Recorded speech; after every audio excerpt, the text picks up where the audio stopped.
Hi guys, this is me Shruti Panchal, GPSC rank 9. કાલે result આવ્યું class 1-2ની મેન્સનું. એઝ આઈ ટોલ્ડ યુ, કાલે મેં કીધું હતું ડબલ ડિજિટમાં. આજે આઈ કેન સે અમારી બેચ જે હતી દિશા બેચ, એની અંદરથી લગભગ 25+ સ્ટુડન્ટ્સ ક્લિયર કરી રહ્યા છે મેન્સ વાળો પડાવ. But you know actually speaking, હું કાલે રાતથી થોડીક દુઃખી છું.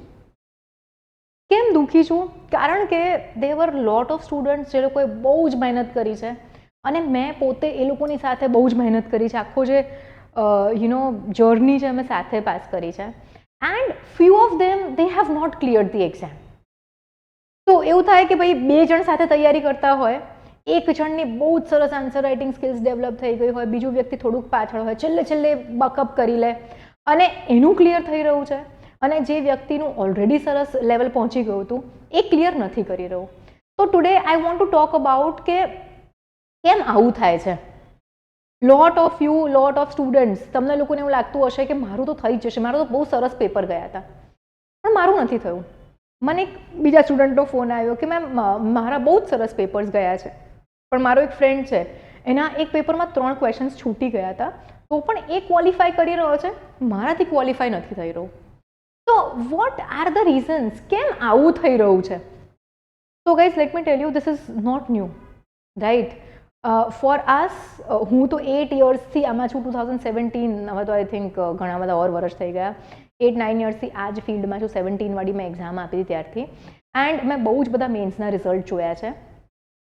તો આઈ વુડ સે કે એવું નથી કે જે લોકોનું પોઝિટિવ રિઝલ્ટ નથી એ લોકો ડિઝર્વિંગ નથી. I don't want to say the names of student જે લોકોનું ક્લિયર નથી થયું હિયર, બટ જે પણ મારી પાસે ભણેલા છે એ લોકોને ખબર જ છે. એન્ડ આજે મેં ઘણા બધા લોકોને ફોન પણ કર્યા છે, અમુક ફોન કરવાના બાકી છે.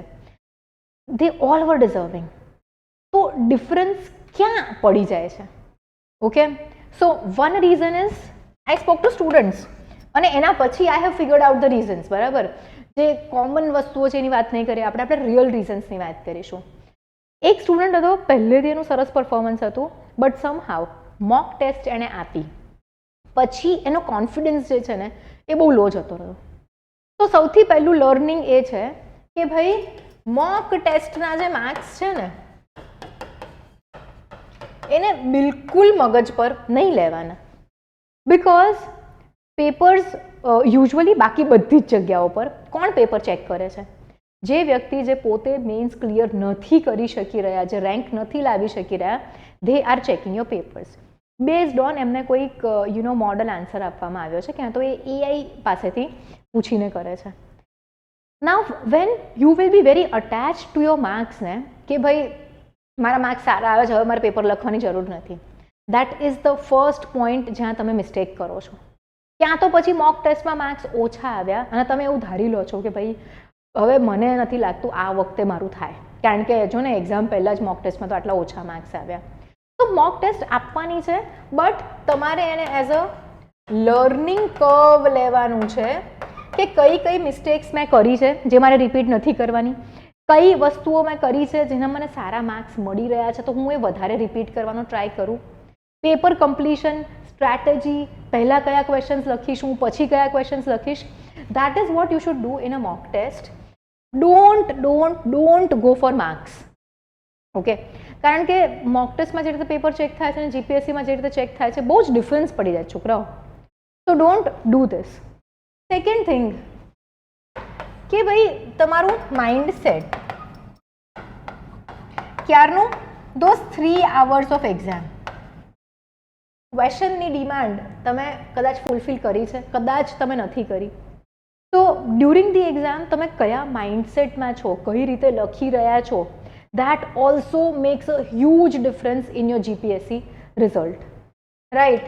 હજી આપણે જો બીજા રીઝન્સ જોવા જઈએ તો થર્ડ, અને મને બહુ પ્રોબેબલ લાગે છે, 1 wrong selection of essay topic.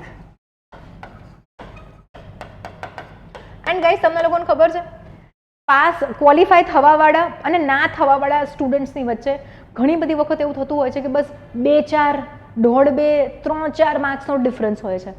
હવે this 3-4 marks are not in your hands. And this does not mean કે તમે ડિઝર્વિંગ કેન્ડિડેટ નથી. તમે ડિઝર્વિંગ કેન્ડિડેટ છો.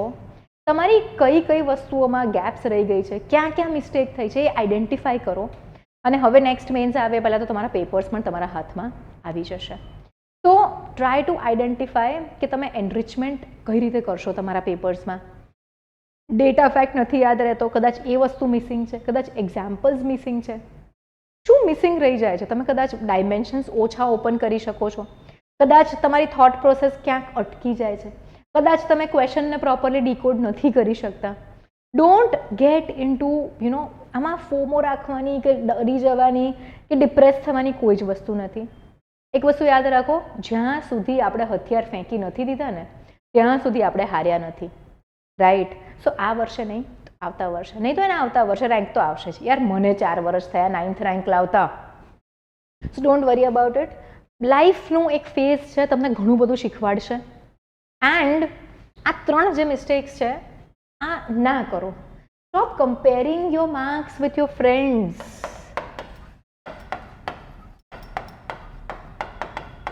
Don't compare. બરાબર? કમ્પેરિઝન કરવાની જરૂર જ નથી, કારણ કે ભાઈ મોક ટેસ્ટના ચેક થયેલા પેપર્સના કમ્પેરિઝનમાં કોઈ મતલબ નથી. એન્ડ તમે આ મેન્સના મોક ટેસ્ટના માર્ક્સ, મોક ટેસ્ટ ક્યાં મેન્સના જીપીએસસીના માર્ક્સ તો તમારા ફ્રેન્ડ્સ જે ક્વોલિફાય થયા જ નથી થયા એની સાથે પણ જો કમ્પેર કરશો ને તો સપ્ટેમ્બરમાં આવવાની છે. ઓલમોસ્ટ 11 મહિના હજી બાકી છે, 10-11 મહિના. 10-11 મહિનામાં તમે તમારી પ્રિપેરેશનને એક નવી જ ડિરેક્શન આપી શકો છો. So don't worry about that also. So I just wanted to talk to the aspirants જે લોકોનું ક્વોલિફિકેશન નથી થયું. Please don't feel disheartened. તમે લોકો ઇક્વલી ડિઝર્વિંગ છો, તમે લોકો ઇક્વલી હોશિયાર છો, ઇક્વલી ટેલેન્ટેડ છો. અને થોડું સ્પિરિચ્યુઅલ વાત કરું તો ભાઈ ભગવાનની જેવી ઈચ્છા, મે બી નેક્સ્ટ યર વધારે સારું રિઝલ્ટ આવશે, વધારે સારી કેડર મળશે. કદાચ ઘણા બધા લોકો યુપીએસસી પર ફોકસ કરવાના હશે, એ કરી શકશે. So just don't jump to conclusions. I know it is easy to say, કારણ કે હું પણ 2 વખત ફેલ થયેલી છે ઇન્ટરવ્યૂ આપ્યા પછી. એ દુઃખ થોડુંક મોટું લાગે એકચ્યુઅલી સ્પીકિંગ. તો હું પણ 2-2, 3-3 દિવસ રડેલી છું. બટ આઈ જસ્ટ વોન્ટ કે જેમ હું દુઃખી થઈ જતી હતી એન્ડ હું બહુ જ સેડ ફીલ કરતી હતી, તમે લોકો એ ઇમોશન્સથી ના પાસ થાઓ. એન્ડ તમે પોતાની ઇન્ટેલિજન્સને અને કેપેબિલિટીઝને બિલકુલ ડાઉટ ના કરશો. રાઈટ? આ નહીં તો આવતા વર્ષે જ્યાં સુધી તમે લડી રહ્યા છો ત્યાં સુધી સક્સેસફુલ થવાના ચાન્સીસ છે. જે દિવસે તમે આ ફિલ્ડને ક્વિટ કરી એ દિવસે તમે ટ્રુલી હારી ગયા છો, ત્યાં સુધી નથી હાર્યા. Okay? Consider this as a small setback in your preparation and don't feel disheartened. Okay? અને જેન્ઝીવાળા સ્ટુડન્ટ્સને ખાસ કરીને ડિપ્રેશનવાળા શબ્દો તો વાપરતા જ નહીં. Okay, depression is a state of mind. I know a lot of people will say it is real, we are facing it. So do something to get rid of depression. નાની મોટી એક્સરસાઇઝ કરો, પાણી પીવો, talk to your friends, ખુલ્લી હવામાં થોડીક share કરો. But you have to be strong right now and you have to strengthen your preparation with that strength. Right?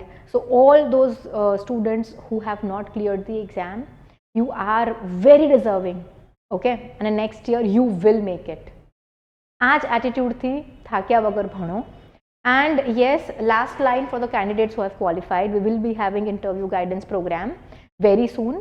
So do contact us. Contact number નીચે છે પણ આપી જ દઉં છું, 7011902060. or for any other kind of guidance, you are most welcome to call us on this number and talk to us. Okay? So thank you very much guys for listening to this video. And મેં તમને કીધું તો memory વાળો એક video લઈને આવીશ પણ હવે કાલે. Okay? Because I am not feeling up to it કે આમ એટલો મેમરી વાળો વિડીયો કરું. તો લેટ્સ સી. મિસ્ટેક્સ આ બધી રેક્ટિફાઈ કરવાની છે. ઓકે? અને નેક્સ્ટ મેન્સ આપણી છે એવું માનીને જ તૈયારી કરવાની છે. So thank you very much guys for listening to me. See you tomorrow. Bye bye.